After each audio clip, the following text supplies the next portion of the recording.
প্রথম কাজ হলো কি আমাদের যে কটা টিম খেলতে হবে খেলাটা চালু করা, মাঠে গড়ানো। এরপরে আমরা ওয়ান বাই ওয়ান যাই, দেখি সিচুয়েশনটা যাই। যেহেতু আবারও বলছি, সিসিডিএম চেয়ারম্যান পরিষ্কার করেছে যে আমাদের এখানে কোনো চিঠি আসে নাই।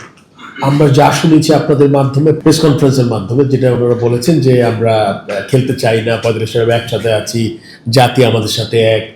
জাতি তো জাতি এক, আসলে সবার সাথে আছে, জাতি তো সবার সাথেই থাকবে, প্লেয়ারদের সাথে থাকবে, অফিসিয়াল। সো আমি তারা যদি আমরা চাই মাঠে খেলা গড়াবে এবং যারা খেলতে পারবে তাদের ব্যাপারে একটা ডিসিশন নিব।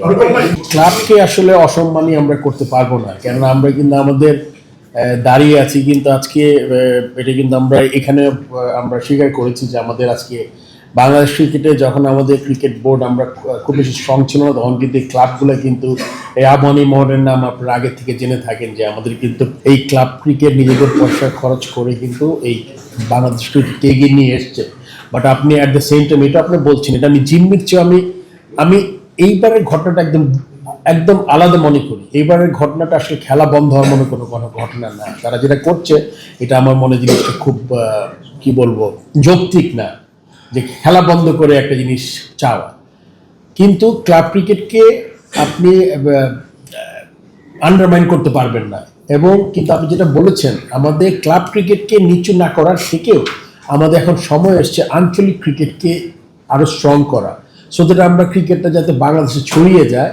এবং আমাদের যে ট্যালেন্টেড মানুষগুলো ঢাকা ক্রিকেটের বাইরেও আছে, কিন্তু অনেক ছেলে আছে আপনি জানেন যে বিভিন্ন জেলায়, তারা কিন্তু সবার ঢাকা পর্যন্ত আসা হয় না, হয়তো এর চেয়েও ভালো ক্রিকেটার ওখানে আছে। তখন যদি আমরা আঞ্চলিক ক্রিকেটটাকে ছড়িয়ে দিতে পারি, তখন আমাদের কিন্তু দেশের ক্রিকেটের আরও আমাদের ট্যালেন্ট পাবো আর কি।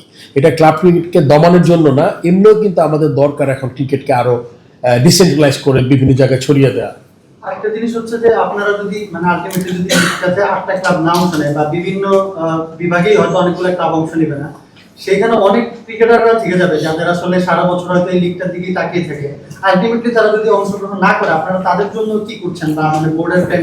সেটা অলরেডি আমাদের বোর্ড প্রেসিডেন্ট লাস্ট একটা প্রোগ্রাম আমরা করেছিলাম, মনে আপনি জানেন, কোয়াবের সাথে, ক্রিকেট যে আমাদের যে প্লেয়ার্স অ্যাসোসিয়েশনের প্রেসিডেন্ট ছিলেন, আরও 3-4 জন কারেন্ট ক্যাপ্টেন ছিলেন 2 জন। তো তাদের সাথে মিটিং হয়েছে, তাদের ব্যাপারে চিন্তা করছে বোর্ড। এই মুহূর্তে আমরা বলতে চাচ্ছি না, এই মুহূর্তে আমাদের প্রথম মানে ডোমেস্টিক ক্রিকেটটা মাঠে গড়ানোটা খুব গুরুত্বপূর্ণ। তারপর ওদের যাতে খেলা কী করা, যেটা আমরা চিন্তা করবো।